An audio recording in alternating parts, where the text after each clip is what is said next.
గణేష్ నిమజ్జనానికి భాగ్యనగరం సిద్ధమైంది. సాగర తీరానికి గణనాథులు తరలివచ్చే మార్గంలో భారీ ఏర్పాట్లు చేస్తున్నారు. జిహెచ్ఎంసీ సిటీ పోలీస్ అదనపు సిబ్బందిని మోహరించగా ఆర్టీసీ ఏమో ప్రత్యేక బస్సులను ఏర్పాటు చేసింది. ఈ నెల 6, 7వ తేదీల్లో నిమజ్జనం కొనసాగుతుండడంతో ప్రధాన మార్గాలను ఇక్కడ ట్రాఫిక్ మూసేస్తున్నారు. అయితే ట్రాఫిక్ ఆంక్షలు మళ్లింపులను ప్రకటించేశారు ఆల్రెడీ. ఇక ప్రత్యామ్నాయ మార్గాల్లో వాహనాల రాకపోకలను పోలీసులు ఏర్పాటు చేస్తున్నారు. హెల్ప్ లైన్ నెంబర్లను కూడా అధికారులు ప్రకటించారు. వినాయక నిమజ్జనానికి సర్వం సిద్ధమైంది. 9 రోజుల పాటు పూజలు అందుకున్న గణనాథులు గంగమ్మ ఒడికి చేరే సమయం ఆసన్నమైంది. గణేష్ విగ్రహాల నిమజ్జనం సందర్భంగా హైదరాబాద్ మహానగరంలో పోలీసులు సెప్టెంబర్ 6, 7వ తేదీల్లో ట్రాఫిక్ ఆంక్షలను అమలు చేస్తున్నారు. నగరం నలుమూలల నుంచి విగ్రహాలు హుస్సేన్ సాగర్, ఎన్టీఆర్ మార్గ్ వైపు తరలిరానున్నాయి. ఇందులో అత్యంత ప్రధానమైన బాలాపూర్ గణేశుడి శోభాయాత్ర బాలాపూర్ నుంచి ప్రారంభమై చంద్రాయన్ గుట్ట, చార్మినార్, అబిడ్స్, లిబర్టీ మీదుగా ట్యాంక్ బండ్ వైపు సాగుతోంది. అదేవిధంగా సికింద్రాబాద్ ప్రాంతం నుంచి వచ్చే విగ్రహాలు ప్యాట్నీ, ప్యారడైజ్, రాణిగంజ్, కర్బలా మైదాన్ మీదుగా ట్యాంక్ బండ్ చేరుకుంటాయి. టోలీ చౌకీ, మెహదీపట్నం, లక్డికాపూల్ ప్రాంతాల నుంచి వచ్చే విగ్రహాలు ఖైరతాబాద్ మీదుగా నక్లెస్ రోడ్ వైపు వెళ్తాయి. టప్పాచబుత్ర, ఆసిఫ్ నగర్ నుంచి వచ్చే విగ్రహాలను ఎంజే మార్కెట్ వరకు మాత్రమే అనుమతిస్తారు.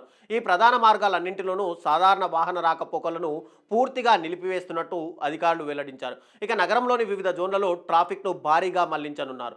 ముఖ్యంగా సౌత్ ఈస్ట్ జోన్లలో చాంద్రాయన్గుట్ట, ముసారంబాగ్, చెంచల్గూడ ప్రాంతాల నుంచి వచ్చే ట్రాఫిక్ను ఇతర మార్గాల వైపు మళ్లిస్తున్నారు. Madina, Nayapul, MJ market, Shivaji bridge, Putlibowli, Himayat Nagar, YMCA ప్రాంతాలలో ఆంక్షలు ఉండనున్నాయి. ఇక లిబర్టీ, అబిడ్స్, ఖైరతాబాద్, ట్యాంక్ బండ్, బుద్ధభవన్ జంక్షన్లు పూర్తిగా మూసివేస్తారు. నార్త్ జోన్లో ప్యాట్నీ, ప్యారడైజ్, రాణిగంజ్ చౌరస్తాలలో ట్రాఫిక్ను దారి మళ్లిస్తారు. విమానాశ్రయానికి వెళ్లే ప్రయాణికులు ఎలాంటి ఇబ్బందులు పడకుండా పీవీఆర్ ఎక్స్ప్రెస్ వే లేదా ఔటర్ రింగ్ రోడ్ మార్గాన్ని మాత్రమే ఉపయోగించాలని పోలీసులు పేర్కొంటున్నారు. సికింద్రాబాద్ రైల్వే స్టేషన్కు వెళ్లాలనుకునే వారు బేగంపేట్, ప్యారడైజ్ మార్గాన్ని ఎంచుకోవాలని సూచిస్తున్నారు. అంతర్రాష్ట్ర, జిల్లా బస్సులను చాదర్ఘట్ వైపు మళ్లిస్తారు. ఆర్టీసీ బస్సులు సైతం రద్దీ సమయాల్లో మెహదీపట్నం, కూకట్పల్లి, సికింద్రాబాద్, ఉప్పల్, దిల్సుఖ్ నగర్, నారాయణగూడ వరకు మాత్రమే వచ్చి వెళ్లనున్నాయి. ప్రభుత్వం తరపున కూడా పర్యావరణ హిత నిమజ్జనం కోసం 10 బేబీ పాండ్లు, 8 పోర్టబుల్ వాటర్ ట్యాంకులు, 8 ఎక్స్ప్రెషన్ పాండ్లను సిద్ధం చేశారు. ఇక ట్రాఫిక్ ఆంక్షలు ఉండే ప్రధాన మార్గాలను ఒకసారి పరిశీలిద్దాం.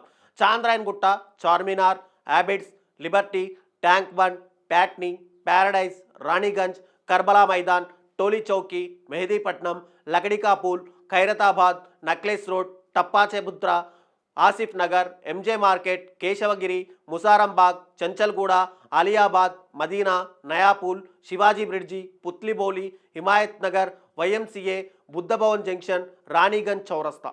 ఇక పార్కింగ్ సదుపాయాలను కూడా ఇక్కడ ట్రాఫిక్ అధికారులు ఏర్పాటు చేశారు. నిమజ్జనం వీక్షించేందుకు వచ్చే భక్తుల సౌకర్యార్థము ట్రాఫిక్ ప్రదేశాలను ఏర్పాటు చేయగా అవి ఎక్కడెక్కడ ఉన్నాయో తెలుసుకుంటే ఎన్టీఆర్ స్టేడియం, కట్టమైసమ్మ దేవాలయం, పబ్లిక్ గార్డెన్స్, బుద్ధభవన్ వెనకాల, Adarsh Nagar, BRK Bhavan, Khairatabad MMTS station వద్ద పార్కింగ్ సదుపాయాలను ఏర్పాటు చేశారు.